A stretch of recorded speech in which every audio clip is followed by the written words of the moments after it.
Well, Grace to Stand is back, and we have something super special for Meadowview and whoever else is listening. And no, that fellow with the goatee is not Darren Stone. Darren is not with us today. And so if you're a listener, you know we've taken a number of weeks off. And our first week back, I am blessed to have Dr. Rosaria Butterfield and Dr. James N. Anderson. And we are going to be talking about this event at Meadowview called the Children of Light Symposium. And I got to say, our people are laughing at this word symposium, but it's not a conference. It's just an afternoon. And so that's why I've titled it that. But both of you, thank you for being with us. Thank you. Thank you for having us. Wonderful. Okay. So Rosaria Butterfield is a mom, a pastor's wife. Kent is a pastor in the RPCNA. And you're an author and a speaker and a former, what did you call yourself? Were you an activist or a insurrectionist? What were you in the? Yeah, all of that would work. I'm a former gay rights activist and one of the first crops of the tenured radicals coming out of New York universities. But for the Lord, Amen. I am ever more daily grateful for his salvation, but at the same time, I look out at this world and it still has my fingerprints on it. So I don't think I get to retire quite yet. I mean, I realize I'm saved. I'm grateful for that, but I'm a grandmother. You know, if you make a mess, you've got to clean it up, even though you're loved. So that's where we are. So we have you to blame for some of the mess, huh? You do. Well, I especially tell students that, my younger people, because it's true and it does not make me happy, but it indeed is true. Well, I some of my story, I definitely I'm to blame also. But man, we are so glad to have you, Rosaria. Thank you for being on. Dr. James Anderson is at RTS Charlotte. Are you the academic dean there, James? I am, yes. I don't know what sin I committed to get that position, but that's where I'm in, and I've been in that position for, well, technically a little over a year. Yes, and you are, so you came highly recommended. I don't know if you can possibly remember all your students, but Taylor Hausman is a pastor here, and he had you in apologetics. And when I was putting this symposium together, and I said, you know, I'm going to have Rosaria, and she's going to talk about 5 lies of this anti-Christian age, and I would really like somebody who is good in apologetic, good on worldview, and he just immediately said, well, you got to reach out to one of my old professors, Dr. James N. Anderson. And what I've been excited about, so many people have told me, James, I mean, certainly Rosaria seems to be headlining this. We're getting a lot of people coming because of Rosaria, but the number of pastors that have told me, James Anderson's going to be there, now I have to come, especially. Yep. I don't know. It's a common name. Maybe they're thinking of someone else. Is that why the end in in all the listings to just kind of? Yeah. I started putting in the end to distinguish me from other James Andersons, some of whom I wouldn't mind being mistaken for, but others maybe not. Yeah, I get it. And so where's the accent from? Tell the people where you're from. It's a mixture of England and Scotland. So my parents are English. The first part of my childhood was spent in the south of England. Then we moved to just outside Glasgow in my early teenage years. And I lived in Scotland for 23 years in total, 6 years in Glasgow and then 17 in Edinburgh. Wow. Now, I am not a linguist. I don't, but I do hear hints of both. Is that accurate, or am I just missing it? Well, when you're an English boy going to school in Glasgow, you learn to adapt. So I did take on a bit of a Scottish accent. But if you speak to my wife, she'll deny that I have any Scottish accent whatsoever. She's the real deal. She's from Scotland, born and bred, and to her, I'm just English. Okay, got it. And are you what kind of a church do you go to? We attend a PCA church here in South Charlotte. Okay, I don't know why I thought you were ARP. Did I? Because I am. So I'm ordained in the ARP, but we just so happen to be attending worshiping at a PCA church. That's where my wife and my kids are members. Okay. Well, NAPARC is well represented on this panel. Now, one cool thing when I connected you both by text, Rosaria said she remembers you from 2013. What's that about? You want to tell the story? Sure. From what I remember, I don't know. My husband would never want me to tell a story from over 10 years ago, but you are brave men. James and I first met at a Truth Exchange conference held at an OPC church in Raleigh. And it was then that I was introduced to a book that James wrote that has been, it's called What's Your Worldview? It's one of the most, okay. It is, it has been so personally helpful to me, especially of late, when in the apologetics world, it does seem as though what used to be the foundational ideas to a Christian worldview, natural law, special revelation, the centrality of the cross, all of that seems to be upended by a kind of therapeutic idea that what apologetics means is never talking about sin, never talking about substance, and just affirming the person across the table. If I can just make a plug for another one of James's articles that I have personally found to be really helpful, it's called Evangelizing Fallen People. And it's in this book, which is just terrific. But James's article is really good. So I just came back from the Summit Worldview program in Colorado Springs, where my husband and I worked as faculty in residence. And I think we may have worked our way out of a job for next year because, really wonderful people, very nice people, but did not get a sense that, in general, I felt that if people had perhaps read some of these books by James, I would at least have been having a little more common ground with my colleagues. So anyway, these are tough times, and there is no such thing as one worldview. So as we are able to have scholars in our midst like James, who can help us refine those categories, I think it will be very helpful in going forward. Oh, it's great. James, do you remember that Truth Exchange conference? I do. I remember it well. And I gave a couple of talks. One was on responding to evolutionary science. The other one was responding to claims about the Quran. And unfortunately, I don't think I was able to stay for Rosaria's talk because I had to get back. So I certainly intend staying for the full symposium. Make sure I hear her in the flesh. And although she came and spoke to our students a number of years ago here at RTS Charlotte, and that was extremely helpful and well received. Well, that's great. I'm going to share a picture. It might take a second. At least it could be. Yeah, for you, Rosaria. Let's see.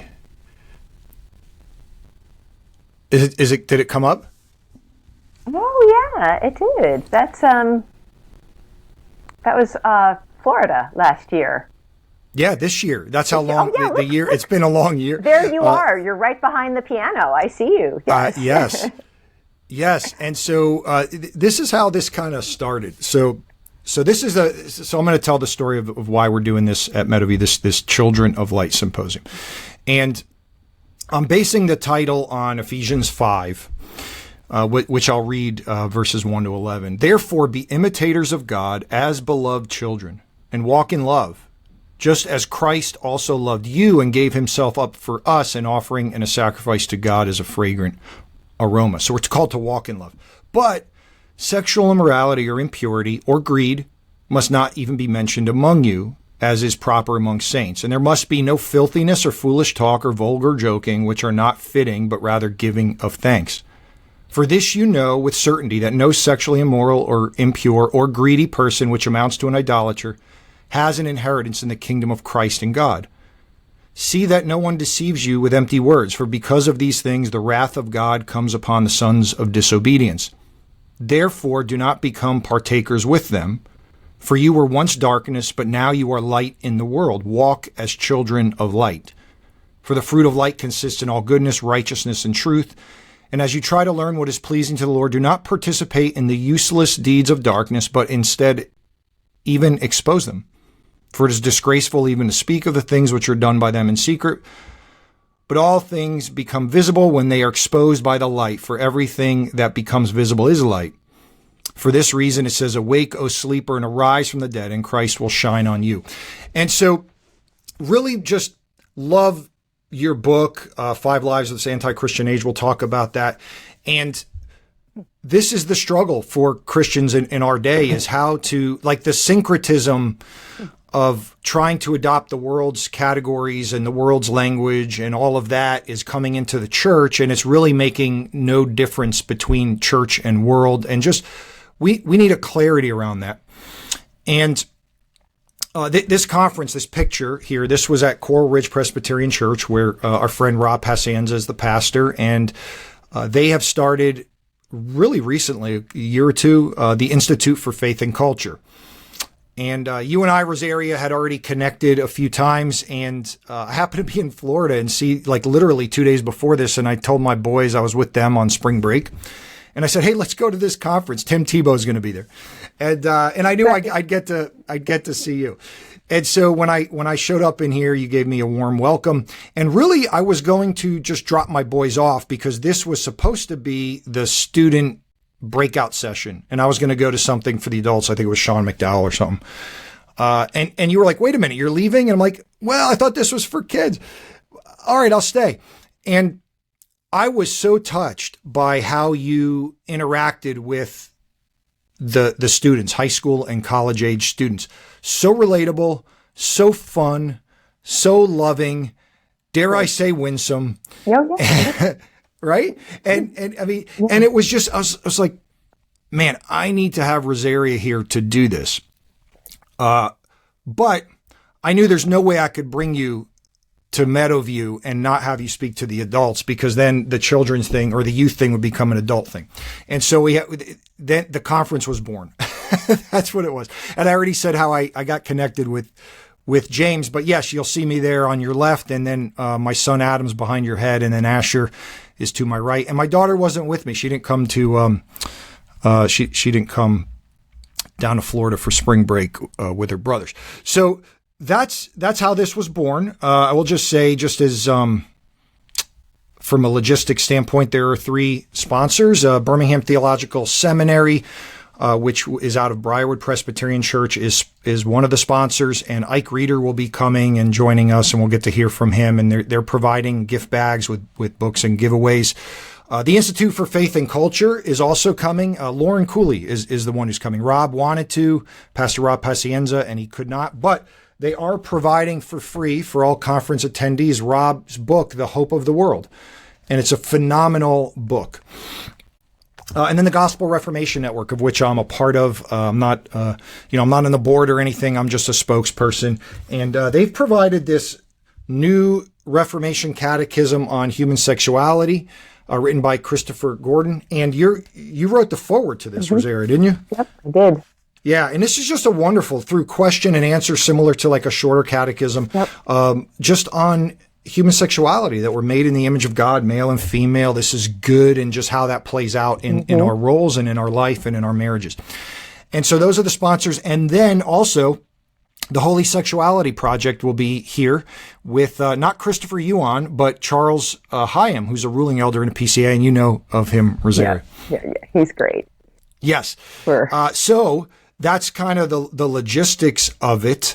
What I want to talk about now is, as we get into this Christ and culture conversation, and really just witness in the world, and how do we do this children of light thing, loving, walking in love, as Ephesians 5 starts with, but not the compromise, and so how to be in the world and not of the world, But let's talk about some of your books. And since Rosaria, you already mentioned James' book, The Worldview, we'll start with James. So we're going to be carrying two of these books, James.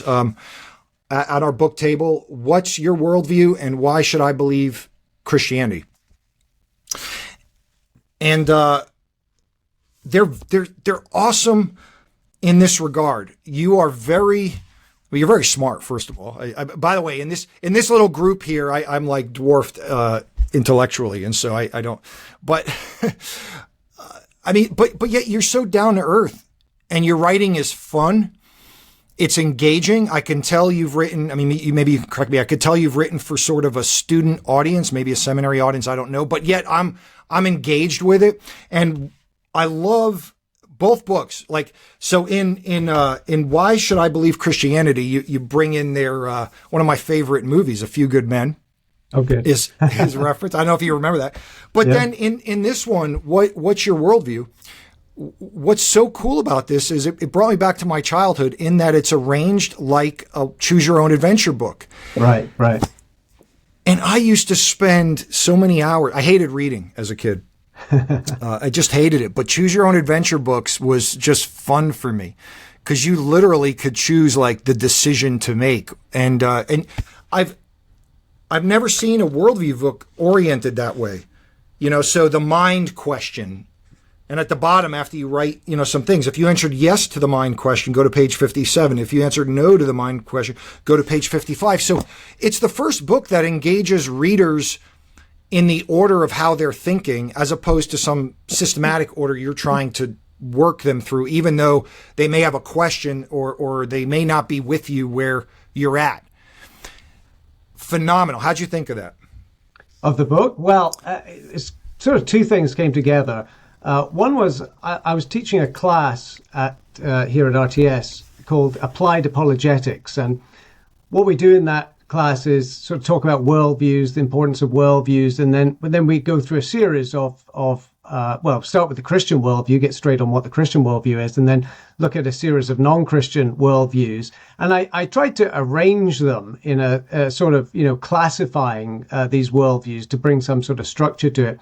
And after I was teaching the class, one of the students came up to me and said, wouldn't it be great if you could have a book that sort of talked about these, but was in the form of questions that could sort of break things down into binary choices, and you could follow a trail through the book. And I thought, wow, that's a great idea. And then I immediately started thinking of the Choose Your Own Adventure books, which I loved growing up as well, because it wasn't just the story set for you, but you feel like you're playing a role within the book, and that's what made it exciting. And you could actually determine the outcome based on the choices that you made. And I thought, well, in principle, you could take all these non-Christian worldviews and the Christian worldview as well, and arrange them according to really fundamental questions like, is there a God? Is there objective truth? Is there objective morality? How does God relate to the world, and so forth? And I started mapping out on a piece of paper a sort of flow chart. I don't know if you know, but I have a background in computer science, and so I sort of think, in binary choices and flow charts and so forth. So it was a natural way for me to think about the issue. And then I saw it starting to come together, and I thought, I think this might actually work. So I pitched it to the publisher, Crossway, and it's a bit of a gamble because it's not an ordinary kind of book, but they could see the value in it, and they did a fantastic job of producing it and marketing it and everything. So it turned out to be a lot more successful even than I thought it would be, and it's extremely gratifying when I hear that people say, I bought so many copies and I give them out to my friends, or I've been using this in a high school apologetics class, which is exactly what I was hoping for, that it would not only serve Christians, help them to think a little more logically about these worldview choices, but that it might be a resource that people could feel comfortable about giving to their friend, not to answer all their questions, but just to start a good conversation, to open up the topic of how do you think about the world, and how does it relate to other ways of looking at the world. Oh, that's great. Rosaria, I see you nodding. I know you've spoke a little bit about it already. What do you want to add to that? Because I know you want to. I've used it. I've used it a ton. And George, you know this because you've seen me teach. But I love to teach. I love students. I love that age group that we have in our churches. And this book is super accessible. But one of the things that sets it apart from all the other worldview books, because there are a lot of really good worldview books, and I appreciate them. But this is the book, because it is that choose your own adventure. It in some ways, without really hammering you over the head with this, it highlights Romans 1:18 that sin is the suppression of truth. Or put another way, in order to commit sin, I have to believe lies. And so what James's book does, because it at the end, you'll read a section, the freedom question. Do you have the power to make free choices? And at the end, it says, if you answered yes, go to page 20. If you answered no, so your choice already has set you on a path, and that path might kill you, and it would be really good to know it today. And so that's what I like about it, that sometimes we live in a very therapeutic world that says, well, how do I know I'm gay? Well, I'm just authentically gay. My feelings are telling me this, and because I feel my feelings, that is authentic. And yet the Christian worldview says, no, actually, in order to sin against a holy God, you have to have already believed certain lies about yourself, lies about God, lies about nature, lies about special revelation. And so although it is a very gentle introduction to that, it is not a heavy-handed approach. James's book lays all of that out there. We said this before, I think, at the conference, but worldviews have consequences and bad ones have casualties. And we live in a Christian world that is just littered with casualties right now. And people have the right to know why. I think that's very helpful. I think that's very mature. I think it's honest. So James's book lays that out, that sin is about believing lies, whether you know that or not. And that choose your own adventure style makes it very clear that you have chosen just by telling me what you believe. Yes. But again, what I like about that is it engages the person with how they're thinking. Mm-hmm.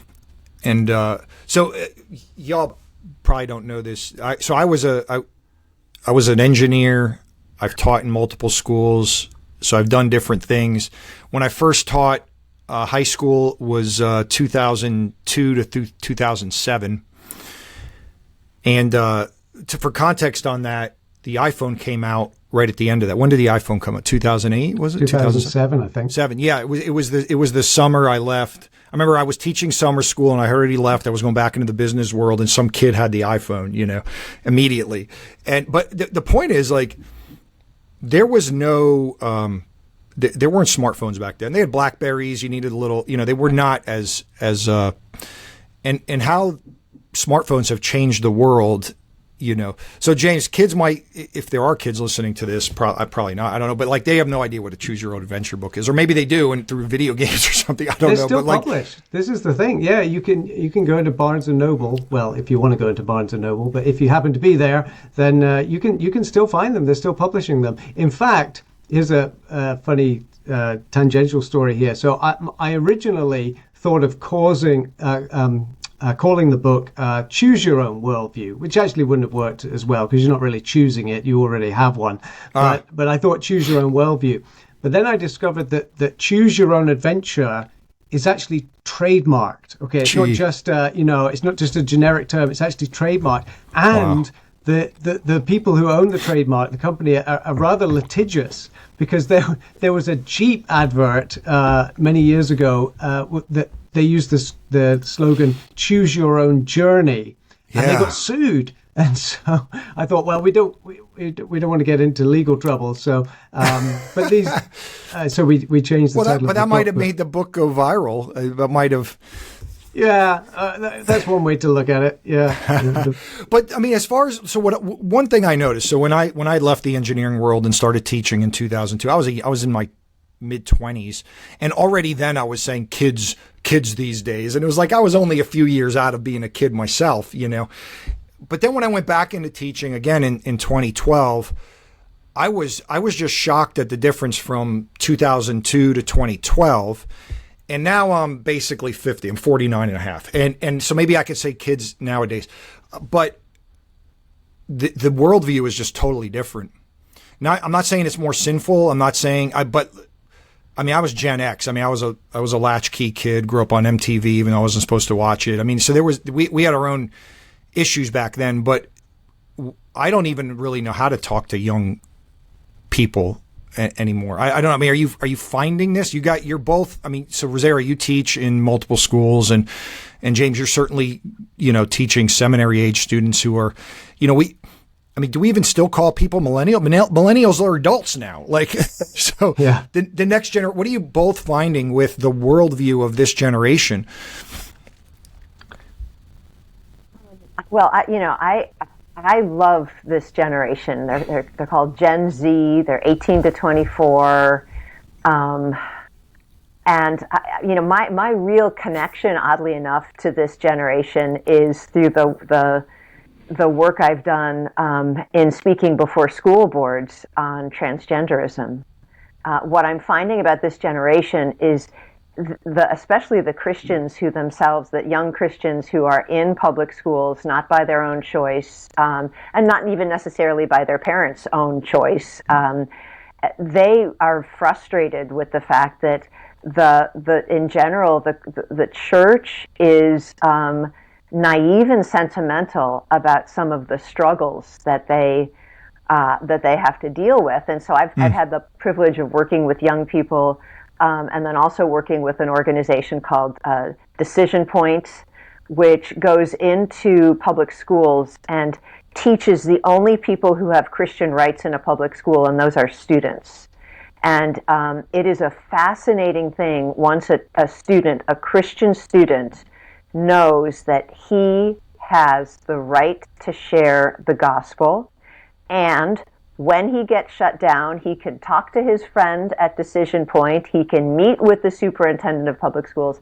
But what I've been finding is students really are not in any way persuaded by the weird sloganizing and just mitigation of flattening of all problems and details that so many in broad evangelicalism and broad evangelical churches, they just seem to be committed to these ridiculous mantras. So I have found that students, and I would even extend this to unbelieving students, because I meet some of those at school board meetings too, that a grown-up who's actually willing to spend time with you and tell you the truth is a very special thing. And so I would just, as somebody who does foray quite outside of the usual evangelical box, I would just encourage other Christians to stop just telling the same old sentimental stories that you like to have, that you heard when you were a child or that you enjoy, and really be willing to know what time it is. And what time is it? Well, it's that time where all of the exchanges in Romans 1 have been codified in law. And your local public school is a conveyor belt for transgender ideology. And you can be all sentimental about the days when Pappy was the principal and he used to pray with you before school, but there is not one child in planet Earth right now who even knows what you're talking about. So I would just say tell the truth and be willing to listen and be. Let me jump in on that. So one of the reasons I was just wanted to do this at Meadowview. Meadowview is, we're like in this rural pocket between Winston-Salem, Charlotte, Greensboro. We're rural, but the cities are right there. And there is a sense that in our county, it's Davidson County, that like this is still traditional America. And some videos had come out in certain schools in one school that had these pep rallies, and it mortified and was horrifying to, again, the family environment here. I mean, so Meadowview is built on family land and and we have multiple families of 4 generations in this church, and it's wonderful. But like everything that you see in the cities is starting to happen in this county. And my hope is for us to do exactly what you just said, like know what time it is. I mean, there's rumors about what is it, a litter basket in a bathroom in one of the schools, for the furries. Mm-hmm. And there's like, yeah, that's in our county, and again, mm-hmm. I have not confirmed that, but I've actually heard it from 2 different people. So we do need to know what time it is. James, as you're back on the worldview piece, as you're, you teach older students at a seminary, obviously, so they have a bachelor's degree already. What are you seeing in the worldviews that are coming into the seminary, positively or negatively? Because Rosaria hits a good point. I mean, there's always positives and negatives to each generation. Well, what we see with the students coming in is generally very encouraging.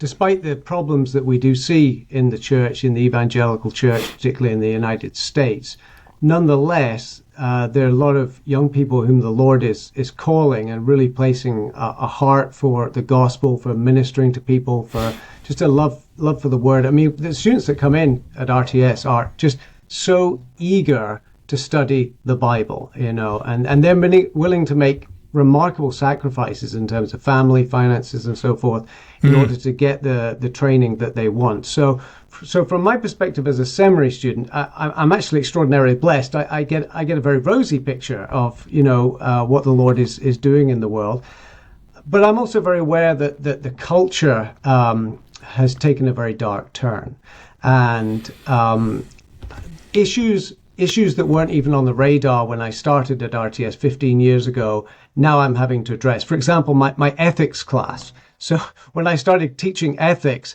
there are certain topics that just didn't come up. I mean, looking back, it's remarkable. I didn't have anything to say about transgenderism. There's no section about transgenderism when I started. And then it became apparent, wait, I've got to equip the students to think about this from a biblical perspective. And so my ethics outline has grown and grown and grown, because the old issues don't go away. The old issues of lying, stealing, sexual immorality and so forth, they're all still there. But now there's new iterations of these things. So that's challenging, because we feel like we have to equip students for more and more issues that just weren't on the radar previous generations. So in some sense, there are reasons to be pessimistic given the direction that the culture is taking. At the same time, I'm not the only one who I think sees some glimmers of hope in this respect, that when I was at university, clearly secularism was on the rise. Okay, the Christian worldview was being pushed back, being marginalized. That was certainly true in the UK. Things have been delayed, but still have happened over here in the US. So it seemed as though secularism was on the ascendancy. We have the sort of new atheist movement and this sort of rebellion against religion.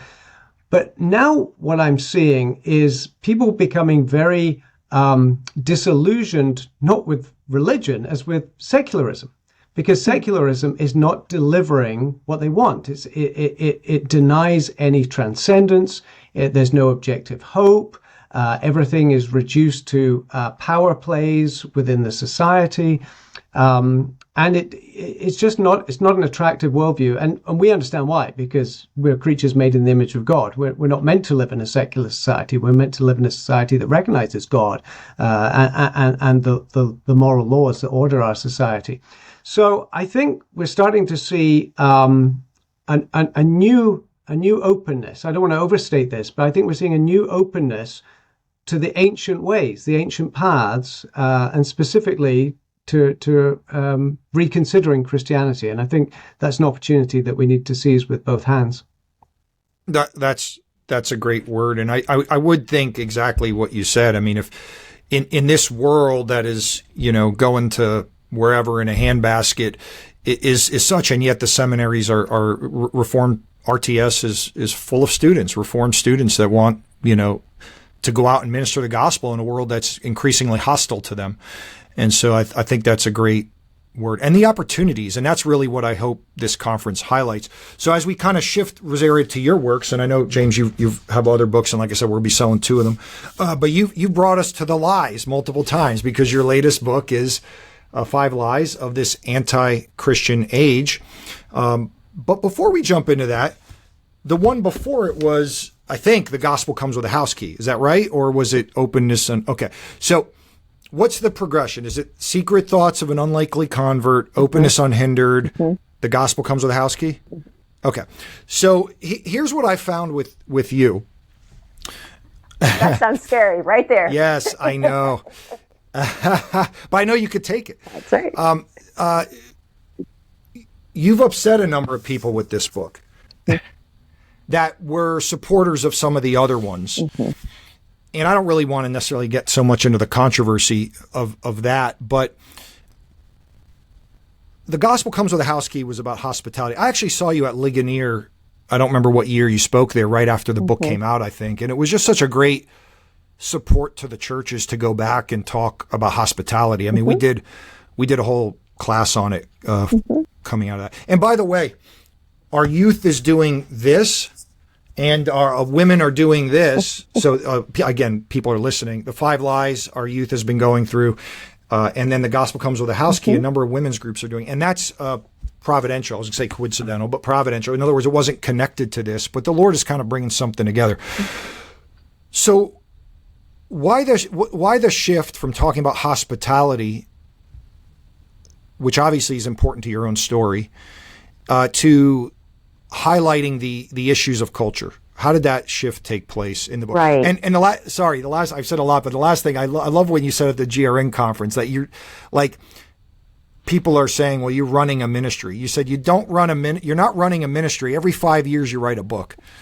I think it's absurd. I'm a pastor's wife, and I'm a mother and a grandmother, and yeah, it's true. About every 5 years I get mad at something, I get up early, I write a book, a bunch of people buy the book, and then you all think I have a ministry, and that is just the strangest thing ever, because there's no one in my zip code who thinks that, for which I'm grateful. Well, I don't know that it is so much of a shift insofar as I sat down and I thought, well, I'm rebranding or anything like that. But I think, hopefully what you're seeing is ongoing repentance. You see, 5 Lies of Our Anti-Christian Age begins with me repenting of the sin of having believed all of these lies, not only as an unbeliever, but in its more, vanilla form as a believer, and writing about that and promoting that. And so I think what is really offensive about 5 Lies of Our Anti-Christian Age is the thing that broad evangelicalism and Big Eva is terrified by: repentance. You're not supposed to talk about it in polite company. It's the unwelcome doctrinal guest at the table. But the problem is I'm me, and I'm the one who helped create the evil in this world, and so I felt a moral obligation to write that book and to say those things. I would also say that each book is written in a time and place, and that sometimes you just put all this energy into writing a book, and it just comes out at the wrong time, and it just flops. It's just like, wow, if it had been born in another era, it might have been fine. So, for example, the book Openness Unhindered came out literally a week before the Obergefell decision did. Well, guess what? Everything I had to say about gay Christianity was probably very salient for 1 week, and then after that, the moral landscape changed. And likewise with 5 Lies of Our Anti-Christian Age. I mean, the subtitle for House Key is a post-Christian world, the subtitle for Five Lies is an anti-Christian world. And what stood between post and anti was a different Supreme Court decision, this time the BOS decision that came out in 2020 and added LGBTQ plus to the 1964 Civil Rights Act, thus really putting teeth in the Obergefell decision redefinition of harm from a material harm to a harm to my dignity. So after 2020, that's why people start losing their jobs. That's why French professors lose their jobs for saying things like, hey, nouns have gender. This does actually really happen. There's a number of lawsuits coming out from ADF against a number of public schools. The timing is perfect because the Biden administration's Title IX is just starting to really lock down its new draconian and Orwellian positions. But we need to pray that these courts would be amenable to it. And what are they suing about? Well, for the last 3 years, your local public school has had a secret policy of concealing a child's gender identity, supposedly, as self-described, from parents. And so many of us worked with the North Carolina legislature, and we got spit on, and we got, written up in newspapers, and it was not pleasant. But we were able to get 5 different versions of a parental rights bill passed, which the schools refused to implement. And so, again, I know, why do I know what time it is? Because I really genuinely believe in being a Christian statesman. I believe in practicing hospitality. We still do. And you get some really interesting discussions. Butterfield ran the Christmas caroling in our neighborhood. And, after the caroling, one of my neighbors who I've never met before, a public school teacher, comes up to me and says, hey, Rosaria, can you hold my son? I need to pour some coffee. And then I have to ask you a question. I read about you in the local newspaper, and I just want to know, why do you hate trans people? And so I said, Bill, I'm a Christian. I don't hate any people, but I hate trans ideology with a righteous passion. And he looks at me and he says, why? And I held up his son, which he put in my arms. I said, this is why. And again, I don't know. Like, to me, this is to have honest conversations with your neighbors is normal. But I would say we're still practicing hospitality, but we certainly have to answer to our critics now. And you know what? That's awesome. The gospel runs very smoothly on honest answers to people's genuine questions. But so anyway, I would say that I had a moral obligation to publicly repent of my public sins, and a book is sometimes a good opportunity to do that. And also, I want to encourage Christians to know what time it is. I want to encourage you because it's not as bad out there as you think. We've made friends at school board meetings. I haven't quite pulled off the Kirk Cameron. What he does at school board meetings is he doesn't even look at the school board. He just turns around and speaks to the parents. I haven't quite pulled that one off yet. But we've invited parents over for dinner who have become, just, I don't know, under the delusion that their son is a daughter and maybe castration is a good idea. You have no idea the people who, and I would say Christians, maybe this is the other reason that I think I write very simple books in some ways. I think I'm a former academic, but I don't write as a professor. I don't lecture. Even you've seen me, George. I'm like Mary Poppins. I'll even sing a psalm for you, if you get me going. But I think the simplicity of the gospel is very helpful. And the simplicity of exposing lies is very helpful. But what's also extremely helpful is I don't have a job to lose. So I will write a book and it will flop or it won't flop. And I am absolutely confident that God could use a dead book as much as he can a living book. This isn't my job. My job is to be Kent's wife. And he's not going to fire me because the book flops. So I think that has been very helpful. But I would just encourage people to be a Christian statesman in the world is a wonderful, wonderful way to truly love your neighbor. And also it is a wonderful way of modeling to your children. I have my 21-year-old son, he does tend to come with me to school board meetings as my bodyguard, but nonetheless, he comes as a Christian who is in a public university right now, and he often will remind me, Mom, this is the world that Jesus came to save. What are you going to do? Pretend it doesn't exist? Yeah, I don't think that's an option. I love that your kid is encouraging you in that way. Oh, yeah. He's a great encouragement.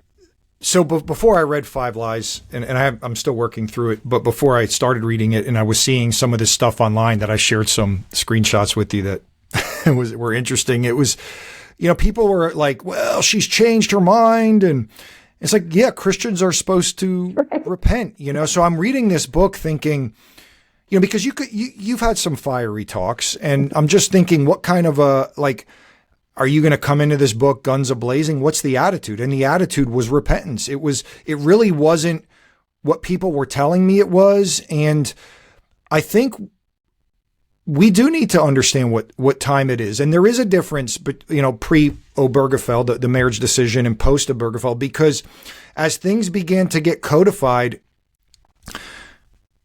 from a reform perspective, we understand three uses of the law. Mm-hmm. And what's been removed from society is that second use, by Calvin's accounting, the civil use. And what that does is it creates both, there's legal repercussions for breaking the law, but there's also stigma and there's conscience.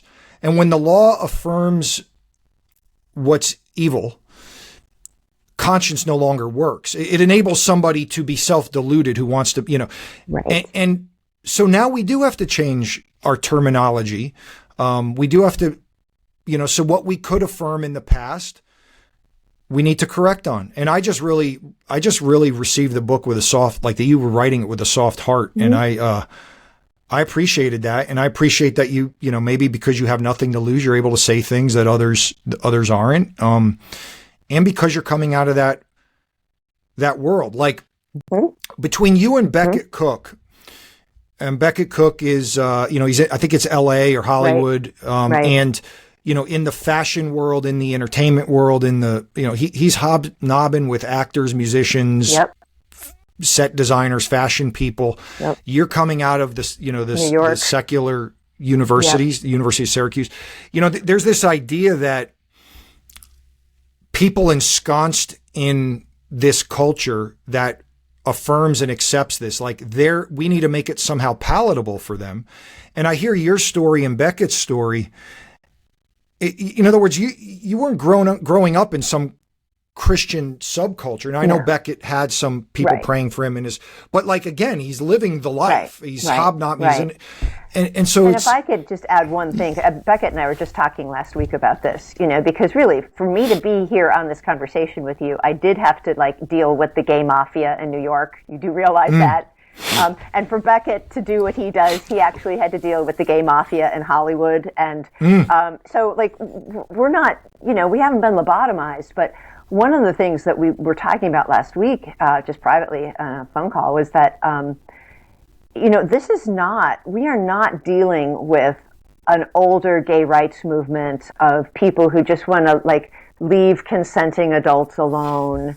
We're not talking about people who just want to have some basic civil rights and just be left alone. And in fact, if that were the case, then the whole thing would have been over in 2015. But what you are dealing with is the national reigning idol of our day. And so that's why Christians have to think about what is your relationship to idolatry. Now, it's not just how can you, evangelize your neighbors. Well, evangelize all of them. But the question is, do you actually think that you can stand alongside of Moloch while babies are being pitched into it and just sing Kumbaya, and you're actually doing something? Like, do you think that you can tolerate idolatry? Or do you believe, as I do, and I believe, as the reformers did as well, that our job is to destroy the idols and then to proclaim the word of God? And so I would say we have to deal with this differently. We are not aggressive with my neighbors who identify somewhere on the LGBTQ. We walk each other's dogs. We have each other's house keys. We are committed to being good neighbors. But that's not the movement right now. It is a movement of idolatry. And to quote the San Francisco Gay Men's Choir of a few years ago, they're coming for your children.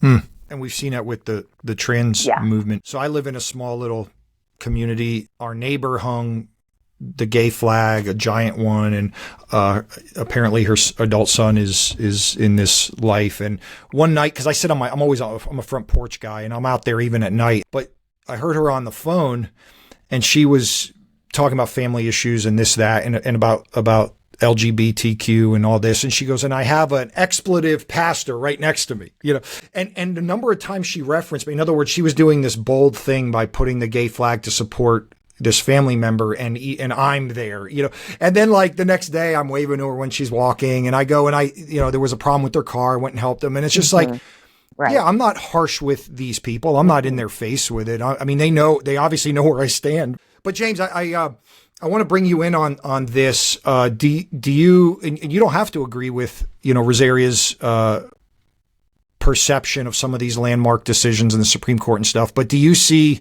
what do you see as what time it is now in the context of this, and have these changes been significant in that? Yeah. Yeah, I mean, I agree with everything that's been said so far. The law is a teacher. It's not just there to constrain evil, it's there to promote the good. And what we are seeing now is actually the law being used as an instrument of propaganda and proselytization, I would say. I mean, the LGBTQ movement isn't just a social activist movement. It's a secular religion.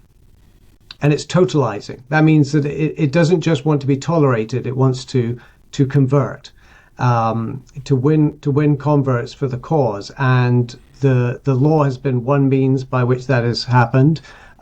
Media indoctrination, whether that's the sitcoms or the celebrities or the music or whatever, it has so many channels available to it to promote that message, and Christians can't be content to say, let's just keep our heads down and it'll all blow over, and we'll once the storm's passed, we'll just come out again, because there are casualties. There is a difference between the gay rights movement of the 60s and 70s, which was, it was the thin end of a wedge that continues, but it was just looking for acceptance, and it didn't seem like it was going to have much impact. Well, if gay people want to just get on with their lives and do what they want to do, then that's fine. It's not going to affect the rest of us. But now we're seeing, 50, 60 years on, that it's not just a matter of tolerance. It's a matter of upturning and reorienting an entire society in terms of the understanding of family, the understanding of gender. I mean, who could have dreamed where we would be now? And the point is that it's doing real harm. Now, it's doing real damage. I mean, sexual lifestyles outside of biblical parameters are always going to be unhealthy. Okay, and the data was already there. But now we've got to the point where real harm is being advertised as healthcare. Where that's true in the abortion debate. It's true now in the whole gender transitioning. The way that we help people is by giving them hormones and surgery and so forth, which any sane person can see is doing harm to what the natural order of things as God has created it. And so partly, as has often been said, you will be made to care, and Christians are being made to care not just because it affects us, but because if we love our neighbor, we have to step in. We have to push back, and there are various ways to do that. I'm a little wary of a view of Christian culture engagement that puts all the emphasis on political action, because in my view, the real power is in the church. It's in Absolutely. Christians living out their lives, proclaiming the word of God, and that's where the real action is taking. But it's not either or. Of course, there needs to be, and Rosaria's talked about the work of ADF, which is very, very important strategic work that needs to be done in the legal sphere, and there needs to be political involvement as well. So in a sense, we're looking at a sort of multifaceted approach that Christians need to bring to bear. But at the center of it has to be gospel witness, both in words, in the preaching of the gospel, but also the living out the life, the Christ-likeness in our daily lives. And is that that's going to really have an impact, because a lot of unbelievers have been conditioned against Christian political action because there's all kinds of reasons for that. But they are often disarmed when those Christians make sacrifices for their good and do things that are highly unexpected, countercultural, and upturn the stereotype of what a conservative Christian actually is. No, that's great, James. So to round this out, do you both want to give us some hints? Like, what's some of the encouragement in this? What's the exhortation for us in this moment? James? Yeah, you're talking about sort of preview of what we'll be saying at the symposium. Sure. Actually, since Rosaria's speaking first, you can kind of do that, and then you can give us your preview, James, after Rosaria. Okay. Oh, okay. Yeah. One of the things that I very much hope that everyone who comes to our symposium will see is how salient and relevant and vital the gospel message is.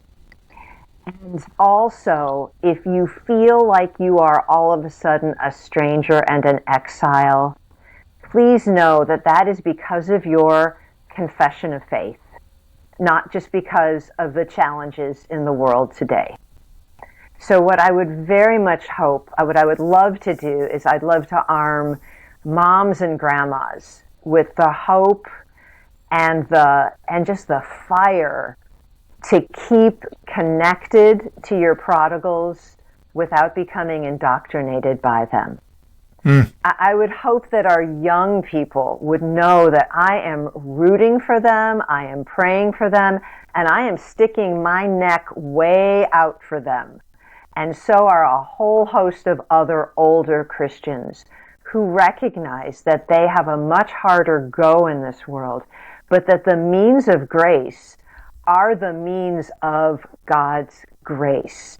And so I want everyone who comes to our symposium to walk away knowing that they truly do have a personal relationship with Jesus, but also that they need to have a corporate relationship with Jesus, that they need to be a member of a Bible-believing church that can really hold their ankles as they're dangling across the cliff, which we often feel that we are.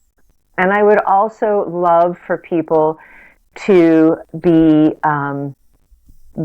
not discouraged, but to be fortified in the knowledge that the Lord Jesus Christ knows exactly what time it is. And now, to that end, there will be some edges. I will be discouraging. I won't name names necessarily unless somebody really provokes me, George, or it comes up in a Q&A. And if it does, I'm going to, because it's called citing your sources, and I'm not afraid to do that. But I would suggest strongly that your primary allegiance be to your local church, not your local parachurch. Parachurches come and go. They do. and they come and they're pretty seasonal. They're seasonal. They speak to a moment in time.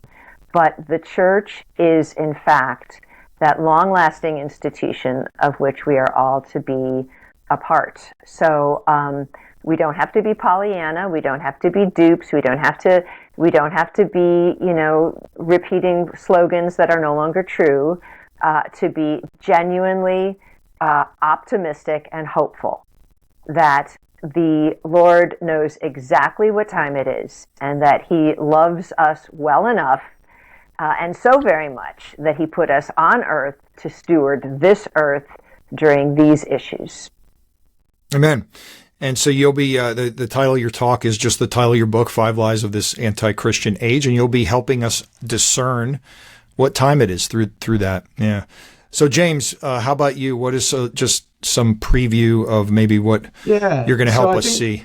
I think the working title for my talk is Worldview Apologetics and Cultural Engagement, which, that could cover a lot of different things. But really what I'm aiming to do is take some of the material in the books that we've talked about and equip people with some sort of diagnostic tools and some strategies for having more productive conversations, because the culture war is very hot right now, and we can't retreat from it. We need to engage it, but there's a difference between a sort of superficial engagement and a deeper engagement at the level of competing worldviews. And so I'm just going to sort of try and help people to see a little beneath the surface of things, to understand what's going on in the background, and do some equipping for people to gain some confidence that they can really make a difference if they are understanding the Word of God and applying it to their lives and the lives of others. So yeah, that's in brief compass what I'm going to try and do. Praise God. Jesus wins and is winning. So there is nothing to fear, and so this is going to be great. Just for again listeners who have listened this long. So Rosaria will. Well, I'll do an introduction at the beginning. Rosaria will give a talk. We'll go to a breakout session where she will speak with the students. And we are going to limit that to students, not like I went to the other one, because I want them to have, because adults are going to monopolize, and then the adults will. We're going to hear from these sponsors. This is not a commercial. It's because I hand chose them. Well, there's relationships there, but there's reason for that. The Institute for Faith and Culture is helping exegete the culture and provide good resources on how to do that.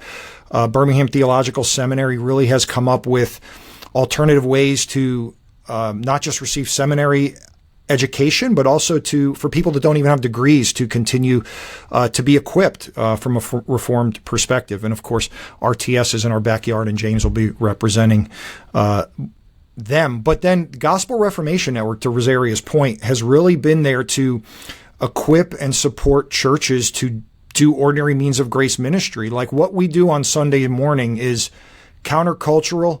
It is one of the most important things, probably the most important thing we are going to be able to do this journey in life. And so all that, and by means of testimony, my own story, and my people mostly know this, but we're having a number of new people at the church. So I was an engineer manager with Procter & Gamble.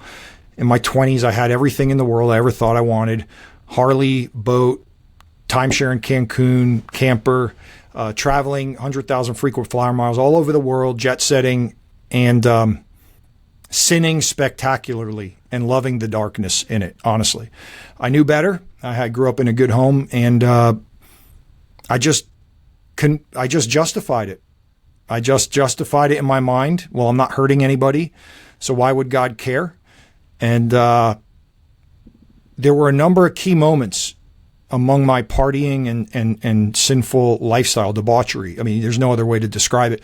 And one of them was I was partying at one of these street parties like Mardi Gras. It was Savannah, Georgia, actually. But a guy was holding a sign with Bible verses on it, and he was being spit on. And I went up to talk to him, and I said, I get what you're trying to do here, bud, but what's the problem, And he started asking me questions, and he didn't yell at me. He just had a conversation while people were throwing stuff at him. And then one of my friends Actually, one of my friends threw something obscene on him, and he looked at me and he said, "You call yourself a Christian?" I go, "Yeah, I do." He goes, "Are these your friends?" And it always stuck with me. These people that are mocked, that are going to talk to, people in these kinds of situations. And the truth is, he loved me enough, this guy who didn't even know him, to tell me the truth. And part of my concern in this world is I don't want to be harsh with anybody. I know how I lived. I know who I was. And if not for the grace of God, for him to give me the wife I have and be a pastor, with my life, come on. And so I want other people to know that, and I want them to know it in a loving way. But I can't stand lying to people just to make them happy, as if we're going to simply, woo people in. And I do know the gospel woos. I get that. But anyway, that's my heart with some of this. And I'll give either of you any kind of closing words. Otherwise, we'll sign off. Just looking forward to seeing you at the conference. And I do always bring chocolate to any youth event. So. Oh, okay. Cool. Yeah, I'm looking forward to it too. It's just it's such an important time. We want to make sure that people understand the truth, but also have confidence to proclaim the truth. It's one thing to know the truth. It's another thing to be bold and stand on it. So hopefully, if we can just provide some encouragement to ordinary, rank and file believers who are there, they're living in the world. They are in the world, even though they're not of the world, and that's how the Lord is doing things, one person at a time. Well, that's awesome. Well, thank you both. We look forward. This is just a week and a half away, and so get your tickets while you can. If you're listening to this, invite your friends, tell your pastor to go. And youth are free. Students, actually call it students. So students are free. We want students to be a part of this. So thanks again. This is George from Grace to Stand, and Darren will be back with me the next episode. Thanks, guys. Thank you. Thank you.